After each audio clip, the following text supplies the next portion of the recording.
Hi guys, I can't believe it. We're 20,000. Yeah.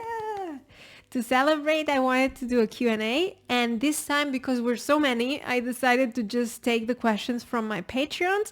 If you want to support me as well, you can also become a patron. I'll leave the link down below. And yeah, I hope you're ready and I hope the questions will be interesting.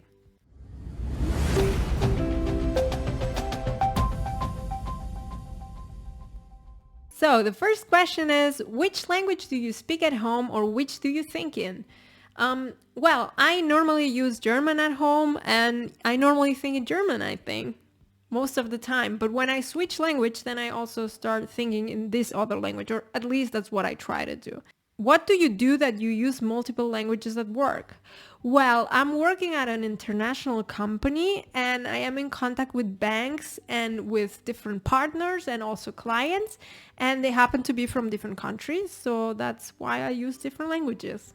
Hi Laura, congrats on 20,000. I'm curious about the place of reading in your personal process of language learning, as well as any thoughts you might have on reading's usefulness as a language learning tool generally. Thank you again and congrats. Thank you. Well, people seem to think that I'm only, a listener because that's what I talk most about. But actually, reading does help me a lot. It's just something that I don't do at the beginning so much. So let's say I'm learning Swedish right now, and what I'm focusing more on is listening, and I might read here and there occasionally, but that's not what I focus on. But for instance, when I was learning English, I was reading the Harry Potter books in English, or right now in German, like almost everything I read in German. So I guess I can even expand my vocabulary or keep it or maintain it by reading, which I don't notice because I live in Germany. So I don't actively learn the language, but I use, books and audiobooks in German just because I live here. And in general, I'm not against reading or anything. It's just not my preferred option, personally. And because I am very busy, so for instance, having an audiobook or having a podcast is a lot more easy if, I'm using it while cleaning or cooking or walking. So I feel like if I want to read, I need to have time to sit down and read. That's something I do during holidays, for instance. I love reading. But it's, for me, it's not so much a language learning tool, but more like self-development, or, hobby, like, something I like to do. But it's not so much to learn languages. But I know there are a lot of people who benefit a lot from reading. So if it's something you like, go ahead and do it. It will surely help. Then someone asked, music can be a useful tool in language learning. Do you enjoy singing in different languages? If so, which ones do you enjoy the most? Yeah, I do. I do. Like, I'm not good at singing. That's why I would never sing for you guys. Just be thankful for that. But I really love it. And I think music is super powerful and it can help you deal with many things emotionally, and also it can help you learn languages. So I always recommend finding music you like in the language you're learning, definitely. Okay, this next question is in French, so feel free to activate subtitles if needed. Comment est la vie en Allemagne et comment est-ce que tu utilises différentes langues dans ta vie quotidienne? Alors, la vie en Allemagne n'est pas si différente de l'Espagne, je trouve. Alors oui, il y a des choses qui sont différentes. Ici, par exemple, le climat est différent. Il fait plus de froid à l'hiver, par exemple.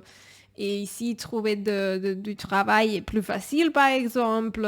Et les conditions dans le travail sont différentes aussi. Il y a des choses comme ça qui sont différentes. Par exemple, à niveau gastronomique, c'est aussi différent. Mais bon, alors, je suis très accoutumée à la vie ici en Allemagne. J'ai fait une vidéo en espagnol parlant des choses, 10 choses qui m'ont surpris en Allemagne, et je vais le laisser ici. Comme ça, tu peux aller le voir. Mais en général, je dirais pas qu'il y a un grand choc culturel. Ouais, il y a des choses qui sont différentes, mais du coup, ce sont des pays dans l'Europe et la différence n'est pas si extrême. Oui. Et là, tu avais demandé aussi comment est-ce que tu utilises différentes langues. Moi, je travaille avec des commandes, avec des banques. Et c'est pour ça que je suis en contact avec des différentes personnes en français, en espagnol, en catalan, en anglais, allemand. Ouais. Et parfois, encore plus de langues. Dans mon entreprise, il y a des personnes qui parlent russe, qui parlent italien. C'est pour ça que c'est très cool. Moi, j'aime bien être en contact avec des personnes qui parlent des différentes langues. Et ça, c'est super. This next question is in German. So, if you need the subtitles, activate them. Was ist deine Beziehung mit Niederländisch? Ja, ich habe mal erwähnt, dass ich halt früher Niederländisch gelernt habe und damit aufgehört habe. Im Endeffekt hat es keinen wichtigen oder großen Grund. Ich fand Niederländisch cool, aber das war damals, als ich dann entschieden habe oder halt eine Stelle bekommen habe in Deutschland. Ich habe entschieden, dass ich nach Deutschland ziehe und deswegen war einfach meine Priorität, mein Deutsch zu verbessern und ich dachte mir, wofür lerne ich eigentlich Niederländisch? In dem Moment war es einfach nicht wichtig. Aber ich schließe nicht aus, in der Zukunft das wieder aufzunehmen. Ich fand die Sprache schön und ich habe auch Freunde, die Niederländisch sprechen. Aber gut, die sprechen ja auch perfekt Deutsch und perfekt Englisch.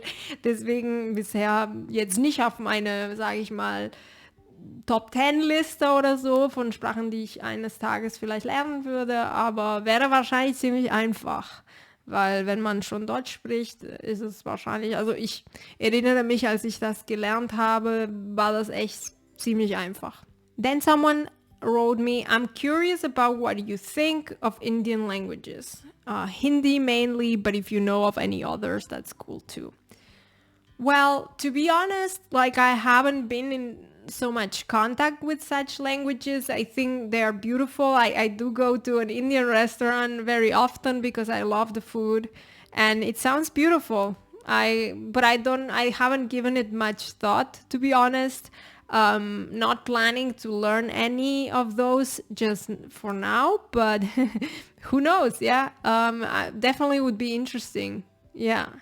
I hope you guys like this short Q&A. I hope it's been interesting. If you have any further questions, you can ask them down below and I'll try to answer them.